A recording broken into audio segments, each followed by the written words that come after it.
Quarry விவகாரத்தில் துப்பாக்கியை காட்டி மிரட்டியதாக கடலூர் நடுவீரப்பட்டில் அதிமுக பிரமுகரை போலீசார் கைது செய்துள்ளனர். இது குறித்தான கூடுதல் தகவல்களை தருகிறார் செய்தியாளர் லெஸ்ஸிராஜா. லெஸ்ஸிராஜா, வணக்கம். என்ன நடந்தது? முழு விவரங்களையும் பதிவு செய்யலாம்.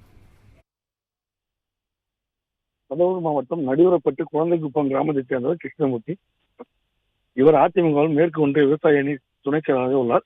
அதே பகுதியைச் சேர்ந்த அதிமுக மேற்கு ஒன்றிய செயலாளர் வினோத் என்பவருக்கு செம்மன் கிராவல் குவாரியில் தொழில் ரீதியாக இருவருக்கு பிரச்சனை இருந்து வந்த நிலையில் நேற்று கிருஷ்ணமூர்த்தியும் வினோத் இருவருக்கும் இடையே குவாரியில் வாக்குவாதம் ஏற்பட்டது. இதில் கிருஷ்ணமூர்த்தியின் மகன் கோபால் அதிமுக தகவல் தொழில்நுட்ப பிரிவு இணைச் செயலாளராக உள்ளார்.